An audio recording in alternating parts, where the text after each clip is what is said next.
Welcome friends, I Rakesh Sharma welcome my soul family on my channel Embrace. When we speak about God's judgment, जब हम ईश्वर की न्याय की बात करते हैं तो हमें उस पर प्रश्न चिन्ह नहीं लगाना चाहिए. We should not question it my friends, क्योंकि इंसान न्याय करने में चूक कर सकता है, भूल कर सकता है, लेकिन ये भूल ईश्वर कभी नहीं कर सकता. And what is the meaning of judgment, my friends? And what is the meaning of God's judgment actually? Is it a business?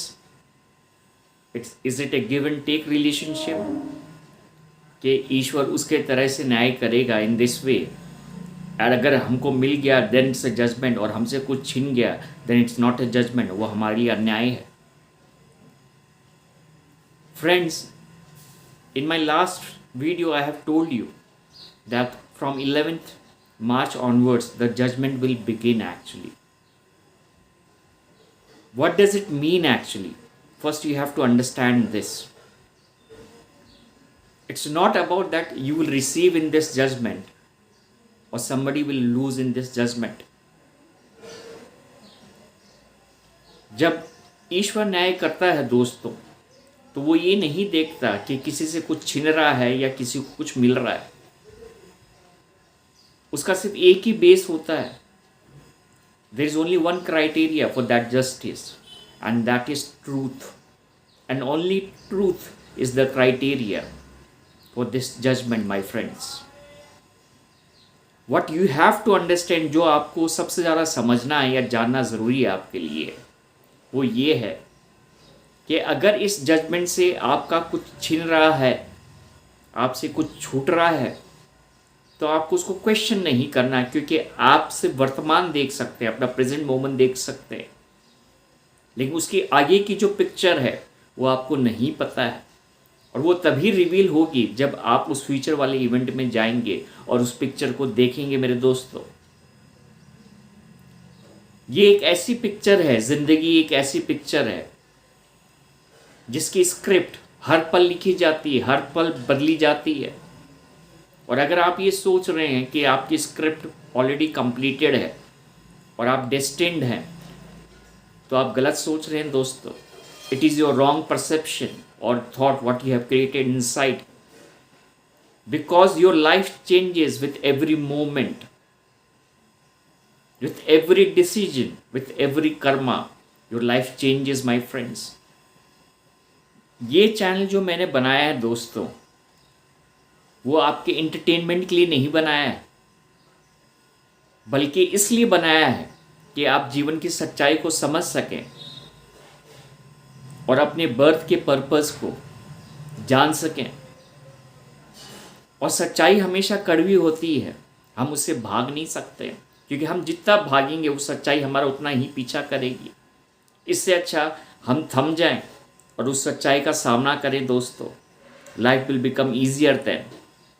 जब तक आप उससे भागेंगे आपको सुकून शांति नहीं मिल सकती. ईश्वर की न्याय की बात करते हैं अपन, और हम ये सोचते हैं कि अगर मेरे को कुछ नहीं मिला तो वो न्याय नहीं कर रहा है, अगर मुझे कुछ मिला तभी वो न्याय कर रहा है. अरे दोस्तों, थोड़ा सोच के देखिए, जो इस पूरे ब्रह्मांड को चला रहा है, सारी सृष्टि को चला रहा है, जिसके मर्जी के बिना एक पत्ता भी नहीं हिल सकता, हम सांस नहीं ले सकते, क्या वो हमारे साथ कभी भी अन्याय कर सकता है? क्या हम उसके विजडम को क्वेश्चन कर सकते हैं क्या दोस्तों? मैं सिर्फ आपसे यही बात कहना चाहता हूँ, आने वाले समय में जो भी आपके साथ हो, जो भी उसका जजमेंट हो, उसको आप स्वीकार करें दोस्तों. वो न्यायप्रिय है, वो कभी भी किसी के साथ गलत नहीं करता. हमें उसे तहे दिल से स्वीकार करना है, उसको क्वेश्चन नहीं करना है. क्योंकि जब आप ईश्वर को क्वेश्चन करते हैं तो आप अपनी इंटीग्रिटी को क्वेश्चन करते हैं, अपने विश्वास को क्वेश्चन करते हैं दोस्तों उसके प्रति. या तो आप ईश्वर पर विश्वास करिए मत दोस्तों, या अगर आप ईश्वर पर विश्वास करते हैं तो उसको क्वेश्चन मत कीजिए, उसके न्याय को कटघरे में खड़ा मत कीजिए. अगर ईश्वर ही कटघरे में खड़ा हो गया तो फिर न्याय कौन करेगा इस दुनिया के लिए, हम सब के लिए दोस्तों. और हम मनुष्य बड़े स्वार्थी होते हैं। हम अपने स्वार्थ के लिए किसी को भी कटघरे में खड़ा कर देते हैं, क्योंकि प्रश्न पूछना हमारी आदत है। हमेशा हम दूसरे से सवाल पूछते हैं, लेकिन जब कोई दूसरा हमसे सवाल पूछता है तो वो हक हम नहीं देते। अरे तुमने मुझसे ये सवाल कैसे कर लिया? तो हमने तो ईश्वर को भी नहीं बख्शा दोस्तों, हमने तो उससे भी सवाल कर दिए कि तू है या नहीं है। ज़रा सोचिए दोस्तों कि जब हम ये सवाल करते हैं कि ये जस्टिफाइड है कि वो है या नहीं है, जब तक आपको कुछ मिला नहीं तब तक वो आपके लिए नहीं है, और जिस दिन आपको कुछ मिल गया तब वो आपके लिए है। क्या इसीलिए हम आए हैं? क्या इसीलिए उसने हमें रचा है, पैदा किया है? दोस्तों, आने वाले समय में जो भी हो आपके साथ वो आपके हित के लिए होगा। दोस्तों, मेरी इस बात को हमेशा याद रखिएगा, वो आपके हित के लिए होगा और उसके जजमेंट को कोई भी टाल नहीं सकता।